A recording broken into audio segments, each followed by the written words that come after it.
അൽഹംദുലില്ലാ, വളരെയധികം സന്തോഷമുള്ളൊരു വെള്ളിയാഴ്ചയായിരുന്നു ഇന്ന്. എന്താണ് സന്തോഷമെന്നറിയുമോ?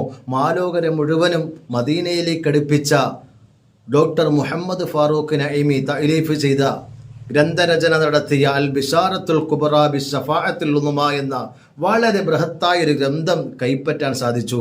അതും സൗജന്യമായ കൊല്ലം ജില്ലയിലെ പള്ളിമുക്കിൽ സ്ഥിതി ചെയ്യുന്ന ത്വയ്ബ സെന്റർ സൗജന്യമായി നിരവധി ഉസ്താദുമാർക്ക് നൽകിയ ഒരു ഗ്രന്ഥമാണ്.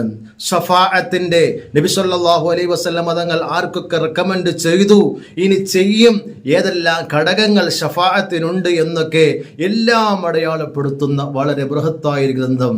കഴിയുമെങ്കിൽ ഇത് കൈപ്പറ്റി വായിക്കുക. അല്ലാഹു സുബ്ഹാനഹു വ തആല ഫാറൂഖ് നഈമി എന്ന മുസ്ലിമീങ്ങൾക്ക് ധാരാളം നബി സല്ലല്ലാഹു അലൈഹി വസല്ലം തങ്ങളോടുള്ള മഹബ്ബത്ത് പഠിപ്പിച്ച വലിയൊരു പണ്ഡിതനാണ്. ആള് ചെറുതാണെങ്കിലും വളരെയധികം ജനങ്ങളെ സ്വാധീനിച്ച വ്യക്തിത്വമാണ്. അല്ലാഹു സുബ്ഹാനഹു വ തആല ഉസ്താദ് അവർക്ക് ദീർഘായുസ്സും ആഫിയത്തും നൽകട്ടെ എന്ന് പ്രാർത്ഥിക്കുകയാണ്. നിങ്ങളെല്ലാവരും ആ ഉസ്താദിന് വേണ്ടി പ്രാർത്ഥിക്കണം.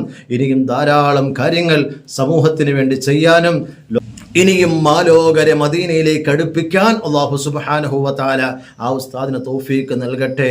അല്ലാഹു നമ്മുടെ വഴികളെല്ലാം എളുപ്പമാക്കി നൽകട്ടെ. ആമീന യാ റബ്ബൽ ആലമീൻ.